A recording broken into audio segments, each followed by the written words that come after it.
Let's talk about protein. Welcome to Strong for Life Live. This is Coach Josh Wood down here in Hobart, Tasmania. And if you're tuning in for the first time, this is the Strong for Life Live podcast, where we're talking mostly to busy parents and professionals who are time poor and just need a quick bit of advice, some tips, some things to get going, some actionable tasks you can do to become strong for life. And if you're new here, or if you're not, it'd be great if you could like and review whatever platform you listen to. We're on Amazon, Apple, Spotify, YouTube. Those likes, reviews, and questions that you can leave really help. They help guide this podcast, and they let me know that someone's listening. So I appreciate that. Now let me think here.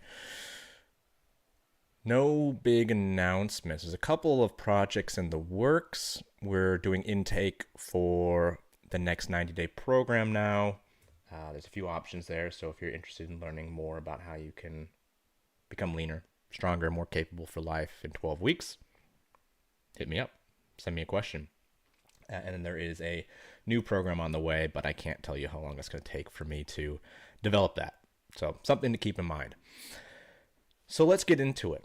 You know, my goal is always to keep these things under 20 minutes. 15 is a nice, good round number there. So what we're going to do today is look at, well, first of all, what is protein? Every once in a while I get into a conversation with someone and they're telling me about, you know, their protein intake, and they'll say things like, oh, I get all my protein from nuts and mushrooms. No, you don't. And some people go, you know, I read this thing on the internet that says I only need 24 grams of protein a day. No, you don't. And, you know, often it's misunderstood. People often confuse protein and iron. I've run into that one a lot. So I just want to give you some actionable things about how to get your protein right, where to get it from, and when to eat it. Protein timing is one of the more nuanced subjects, and there's just, you know, there's always so much information out there. There's so much information about what you should be doing, how you should be doing it, when you should be doing it. So much information, and it's overwhelming. And I want to try and make sure that I can condense that for you and just give you the bare bones, give you the basics. So this is not going to be a biochemistry lecture. This is going to be the basics. So let's look at what protein is. So you've got three main macronutrients: carbs, fats, protein. Carbs are a great energy source. Fat, great energy source. You need fats for a few biological processes in your body. Your cell membranes are made of fats. You need them, like certain fats like cholesterol, for optimal sex hormone production. There's a few things going on there. Carbs, you have limited use for them in your body. They're very useful for fuel. They're great for performance. But it's pretty hard to undereat carbs for an average sedentary individual. But that's a whole other conversation. But protein. Protein can be used as fuel. Our macronutrients are the basic fundamental building blocks of foods that provide energy. And although technically protein does provide energy, your body's less likely to use it as energy. And if we have something that's less likely to be used as energy, it's also less likely to be stored. Oh, there's something crazy going on outside the door.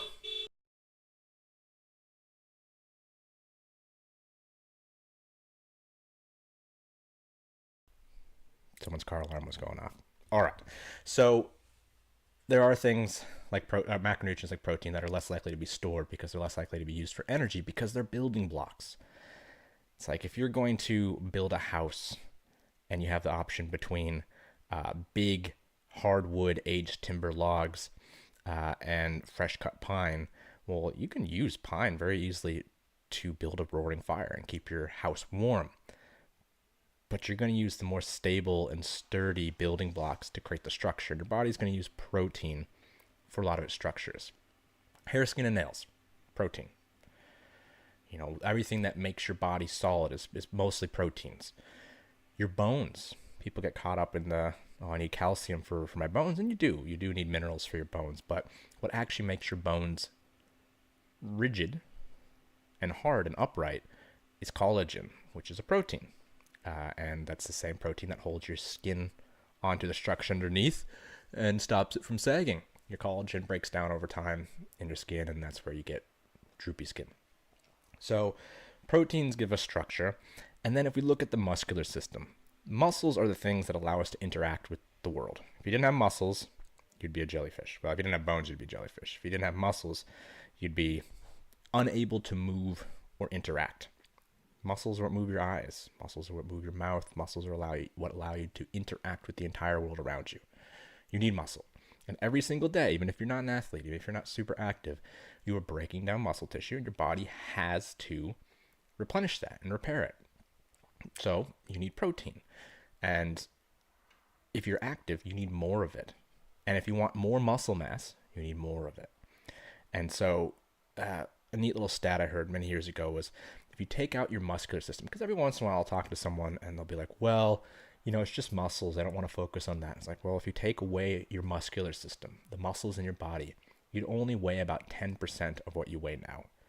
Your muscles are most of you, not just the skeletal muscles that let you move your body around, but also your organs, the tube organs that allow you to digest, your intestines, your stomach. That's all muscle. Your blood vessels, muscle, smooth muscle. Your heart, muscle. So even if you're trying to get out of eating more protein because you think you're not very active, the rest of your body needs it for stuff. And if you don't have enough of these building blocks, your body will compromise. You'll become weaker. You become less energetic. You'll become slower. You'll probably be achier because you're not healing every day like you're supposed to. So protein is essential. And then you need energy sources too, but we'll talk about that another time. So protein is your structure. Protein is your ability to move and interact. If you enjoy playing music, if you enjoy dancing, if you enjoy walking and climbing, that's all because you have muscles. No muscles, less healthy muscles, the less able you are to do those things. Let's talk about how much you need. I'll talk about sources as well. Protein sources is really important because a lot of people are very confused about what constitutes a protein source. But let's talk about how much you need. So there's a few ways of looking at this. We can look at numbers. If you're numbers oriented, it's the most accurate thing.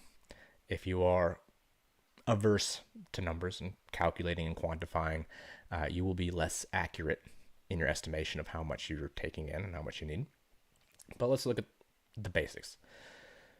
In general, you need, at a minimum, about 1.2 grams of protein per kilo of body weight. Ideally, 1.6 grams seems to cover all your bases. Now, 1.6 grams per kilo body weight, if you weigh, say you weigh 100 kilos, that's 160 grams of protein. It's a decent amount. It's not undoable, or it's not unmanageable, sorry. And understanding what that looks like is important. So if we're looking at 160 grams of protein, which is more than most of you need. Those of you that are listening, you probably need not that much. And I'm talking 100 kilos, not overweight, because you don't necessarily want to fuel yourself for the weight you're at. You may want to fuel yourself for the weight you want to be at. So 160 grams of protein. Let's say if you eat 3 meals a day, and then we keep it real simple, that's probably 3 chicken breasts. 3 chicken breasts will give you somewhere between 40 and 60 grams of protein, depending on the size. And this is where we get a little bit tricky. So if we say take in 40 grams of protein per meal times 3, that's 120. And then you have 2 snacks during the day with 20 grams of protein. No, sorry. Two snacks at 20 grams of protein. That'd be like, a cup and a half of low-fat Greek yogurt, cup and a half of cottage cheese, that kind of thing. So you can do it with whole foods. Now, most of you, I'm 77-ish kilos these days. And so I aim for about 150 grams of protein. So just under 1 gram per pound or 2 grams per kilo. And that's essentially 3 meals with a heavy protein portion and a couple snacks. I start my day off with a protein shake just because it helps me get those numbers in, because as we just talked about, it's essential. Now, what does that look like for the average person who doesn't want to do math? Well, what I like to do is called proportional eating for those folks. And that means, now if you're catching this on audio, you can't see what I'm doing. But look at your hand. Look at your palm. Look at the size, thickness, height, width of your palm. That is about 1 protein portion for you. 1 serve of protein should be about that size. An average person will want to have between 3 and 5 of those a day. So it's a normal person, not particularly active. 3 to 5 is great. If you just start off aiming for 3 palm-sized portions of protein, you're probably doing better than you were before. And then we'd want to work up to 4. So the amounts are pretty well known, what we need to get. Numbers, 1.2 to 1.6 grams per kilo is a good place to start. Palm sizes, aim for 3 or 4 and try to work your way up to 5 if you're more active. Now, what about sources of protein? What do we mean when we say a protein source? So we have a couple issues. We have foods that have complete proteins, which means they have all the essential amino acids. Amino acids are the building blocks of protein. We have all the essential amino acids, and we can use all those readily. They're more bioavailable. They are in a source that our body can break down and use quickly and easily. There are foods that are incomplete proteins, meaning they don't have all the essential amino acids. They don't have all the essential building blocks. So we have to have more of them, and we have to take in amino acids or protein from other sources too, so your body can then pick the pieces it needs to build the complete proteins needed to build your body. So complete proteins that are bioavailable would be basically all your animal sources, all your meats. Dairy is great too, except if you are trying to watch calories, full fat dairy can be problematic. Now for health purposes, full fat dairy is great. If we're just looking at protein consumption and body composition, low fat dairy options give you much more protein with lower amount of calories. Again, conversation for another day. I'm going to try and keep this short and sweet. So, your low fat Greek yogurt and cottage cheese are great protein sources, and they're easy to make delicious. So, some of us may just want to eat steak every day. Some of us may want to eat chicken or fish. That's fine. But if you want a bit more variety, I love dairy sources. I'm probably made of 50% yogurt by now.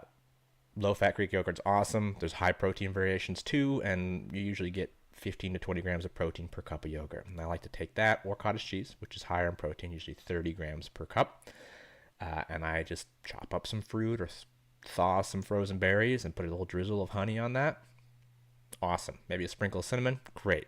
It's a good breakfast. It's a good snack. It's enjoyable. Seasonal fruits make it more fun. It's a great option. As we have foods that have less and less complete proteins and more other macronutrients, carbs or fats, we find that our diet becomes too calorie heavy. We're taking in too much energy, which is what we store as fat, and we get less and less protein. So if you're a vegetarian or, God forbid, vegan, it's very hard without supplementation to hit your protein needs without way overdoing the amount of food you eat. So for example, I mentioned earlier, people who say, I get my protein from mushrooms and nuts. No, you really can't. So if you were to use, say, almonds, a very common nut that people snack on. If you want to get 30 grams of protein, so a cup of cottage cheese, couple 100 calories. If you're looking at almonds, if you want 30 grams of protein, you're going to need somewhere around 3 cups, and it's going to be around it's going to be almonds are about 850 calories per cup. And that cup will also give you close to 30 grams of protein, if I'm remembering my numbers correct. So 30 grams of protein for 850 calories. For most people, you're not going to need more than 2,000 calories a day. That's less than half a cups of almonds. And that's only going to get you maybe 60 grams of protein. And they're incomplete proteins. So you're not going to be able to utilize them well. And so really you're getting probably 50% of the protein you need, or 50% of the protein you're consuming from those almonds. And if you're eating that many almonds, you're probably going to shit yourself. They're very high in fat. They're not super easily digestible. Nuts are not a good source of protein. There's a lot of good nutrients in nuts. There's a lot of minerals that are good for us, but they're not easy to digest, and the protein is poor, and they're very calorically dense. Very easy to overeat because they're full of fats, and fats are very high in calories per gram compared to carbs and protein. So that one doesn't work. If you're into the lentils and the pulses and the legumes, your beans, your chickpeas, they're good for you. They're good for you. They can be very delicious. I really like chickpeas. I like lentils and lentil curries and chickpea curries. But you're going to need, 2-ish cups, 2 to 3 cups, depending on whether it's a lentil or a chickpea or a bean or whatever, to get that 30 grams of protein. And again, that's going to be 3 or 4 times the amount of calories you'd get from a cup of cottage cheese or a palm-sized portion of chicken or fish. So it's so easy to overeat and get next to nothing from it. And that's where we talk about nutrient density. How many nutrients or how much total nutrient value does a thing have compared to the amount you have to eat? And this is where fish, chicken, lean beef, lean dairy wins. Because you could get 150 grams of protein off of chicken or fish and only consume 600 to 800 calories, maybe 1,000, depending how lean it is.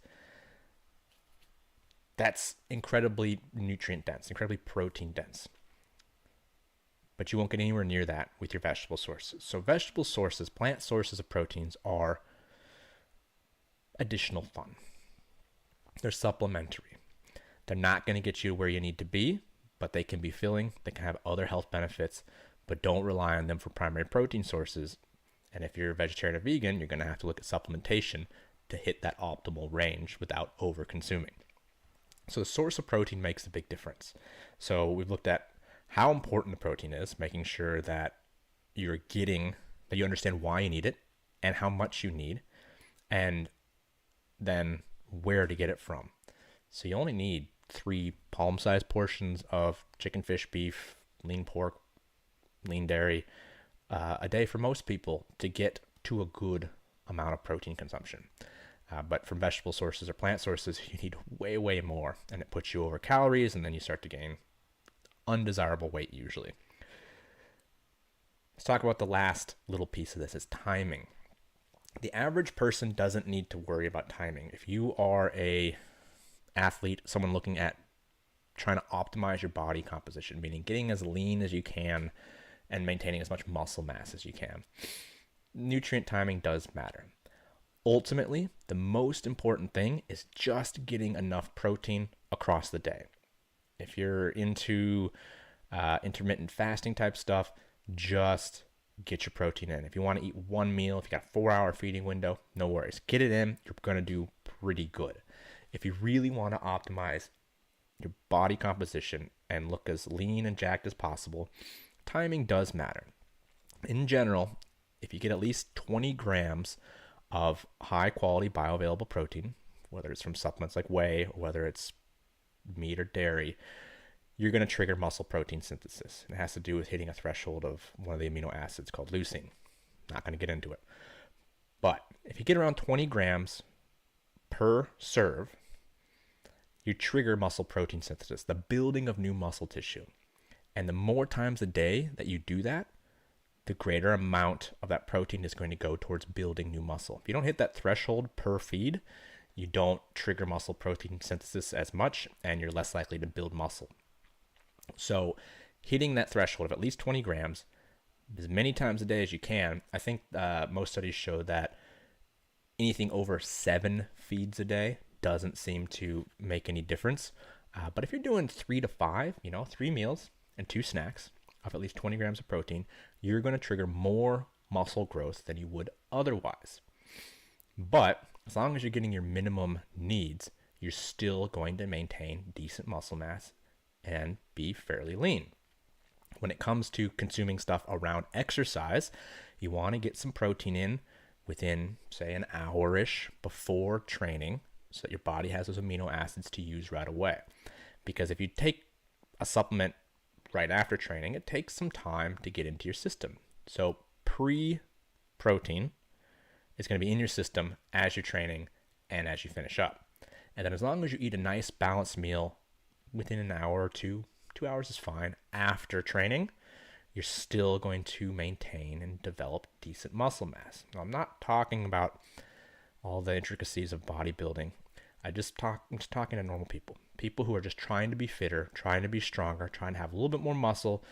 You can optimize once you've hit these other things. Once you understand the importance of protein, once you understand that importance, once you understand how much you need, and you get good at that, and then understand where you're getting your source or where you're sourcing it from, the last step is when. And you will have more muscle mass and generally be leaner if you have more protein feedings across the day as opposed to fewer. If you're only eating 1 or 2 meals a day, you're going to do fine as long as you stay within your calories and keep your protein up. But it's usually much harder to get 150 to 200 grams of protein in 1 or 2 meals. That's really hard. But if you break that up across the day, it's pretty easy and tends to lead to better energy levels across the day. More stable blood sugar, less cravings. And that's the real secret, is when you get your protein right, a lot of your cravings go away because your protein sources tend to be very nutrient dense, and protein helps regulate your hunger signals. So if you're feeling hungry all the time, feeling like you just can't eat enough, but you're still overweight or trying to lose some weight, focus on the protein and then see how you feel. Do that for a few weeks and you'll find that you're just not hungry anymore because you're actually nourished and your blood sugar is more regulated. So make sure you understand why you need your protein. Make sure you understand how much you need. 1.2 to 1.6 grams per kilo is fine, or 3 or 4 palm-sized portions of dense protein sources each day. And then get those sources that you like, whether it's meat, whether it's dairy. Eggs are okay too. They're a little bit higher in fat, so it's a little bit, the ratio is a little bit funny, but they're very good for you. But figure out what you like best and just pack your fridge with that. Snack on that stuff. And then once you've dialed all that in, you're doing fine. But if you really want to get into the nitty gritty, start looking at trying to increase the amount of protein serves you have across the day as opposed to less but bigger serves. And that will help maintain muscle mass, build more muscle mass, and stay a little bit leaner. So I hope this helps. If you have any questions, like we can really go into this. I do a 3-hour talk on eating habits, my eat like an adult talk. This is something we can go into a lot of detail on, but we're already at 22 minutes. So that's as far as I want to go today. But if you have questions, just reach out. I do have a highlight on my Instagram at Coach Josh Wood that goes through all of this in a lot of detail too. So feel free to check that out. Hit me up with questions. And then please like, rate, review.